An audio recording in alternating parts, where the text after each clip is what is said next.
So go ahead and give everybody the 5 lanes that we have. Why don't you go ahead and just tell them what they are, and then we'll cover these last couple of points on how to build a legacy team. The vision of every church, doesn't matter where you're at, where you're at in the world, the vision of every church is broken up in 5 areas. It's projects, so that's brick and mortar, buildings, campuses, renovation, capital projects. Secondly is next generation. For us, it's Highlands College, because that's such a huge focus of our vision. So you have the next generation, that's students, leadership, education. And then the 3 other ones are all missional and outreach focused. Built off of Acts chapter 1, verse 8, that Jesus said, go into the world and bring this gospel to Jerusalem, Judea, Samaria, and the uttermost parts of the earth. So we call that local, national, international missions. So local would be dream centers, prisons, any outreach in, let's say, the state of Alabama for us. Then national is what we do with our planting local churches. And then international, that's the Great Commission. That's a huge one. But that's advancing the gospel all across the nation, feeding the poor, just focus of anything outside the U.S. But when you think about it, lanes give it a system. Lanes give it a language. It brings clarity. It brings intentionality. And when business people, they need clarity, because pastors speak one language, business people speak a different language. And there's a dialect translation that has to happen. And I think if we do that, we start shrinking the 66% of giving that's just going outside the church. And it comes not to a church, but through a church. Yeah, and I think you've really helped me with that too, because what I've noticed is all of these people who have the gift of giving are actually like choosing a lane that they identify passionately. Probably the best gift you gave me, and the idea that has really accelerated this ministry, is you came up with the term, the vision gap. Talk about that a little bit. Yeah, vision gap is simply this. Most churches, they talk about, here's what we're going to do as a church. And here's what we have. The gap is the delta. It's the difference, right? No. Start communicating what I call vision gap, which is this.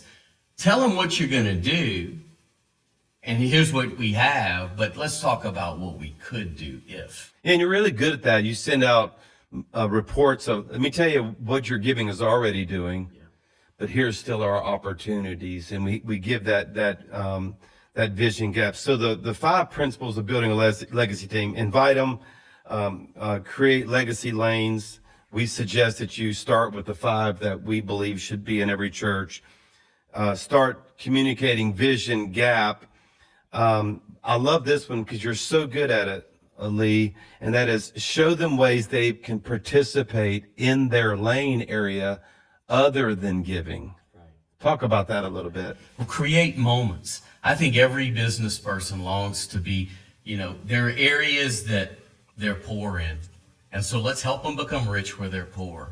And I think when you connect moments and you connect them to, it could be going on a missions trip. It could be creating community moments where they can see, taste, touch, and feel where the investment is making a difference. We took a small group of legacy team people to Israel. And what was amazing is I thought, I'm their tour guide, so this is going to be an amazing trip. Well, when we debriefed and we saw all the amazing sites in Israel that you can see, 100% of the feedback was their highlight of it was seeing the partners on the ground that we were actually funding. And so they got to connect where their investment of dollars went to EROI, to life change. And I think when you create those moments and create community, because most of them don't have deep relationships. They're successful in what they do, but it's kind of lonely in aspects. So for them to have peer groups, so we connect them. We do lunches, we do behind the scenes where we show them all behind the scenes of what goes on. Like when PC exits, when you leave, where's he actually going off the stage? Yeah. So they're able to go and see all the production pieces and really connect. And you helped me with this, Pastor. You said this. You said, Lee, I don't want members of Highlands. I want owners. I want people that really own the vision. Yep. And when you give them a seat at the table, and I'm not talking about governance and that type stuff, but when they really feel like they're a part of it, they're already hardwired with this gift to give. And we'll even have some of them, like for the ones that have chosen the Highlands College lane, come speak in the chapels, come invest in our students. And I think it's a good mindset for pastors and leaders who are listening to our podcast today to don't just think about the dollar or the check they'll write, so to speak, but you'll want to get them involved in the lane itself. And then the last one is build relationships. And Matt, I think you do that so well too. You know, that's what we kind of expect of every campus pastor. And you already talked about this a little bit, but you have anything more to add to the conversation of just the relationship that you have as a campus pastor to some of your legacy? You know, I'd even say as CPs, as campus pastors for us, all of us are on the legacy team. And so while what we're giving may not be as much as the business person down the street, there's still the camaraderie of, hey, Jack and I, we're both really passionate about Highlands College. And so we'll get together and have breakfast and talk about, hey, what we're doing there. And I get a chance to take him on a tour. Hey, have you seen what they did to the hallway? Come check this out and look at it.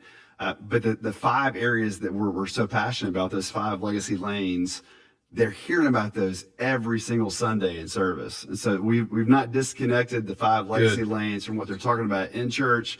Highlands News is going to be about what we're doing as a church. It's going to be about local, national, international missions, or Highlands College every single Sunday. And so they're constantly getting an update on what's going on, either from their campus pastor, from Pastor Chris. And it just helps out so much to know that I think of that helps them out a whole ton is these people want to have influence in an area. If you just say, hey, we'd love for you to give, they want to know, well, am I making a difference? Is what I did specifically making a difference in the vision gap? I think the story from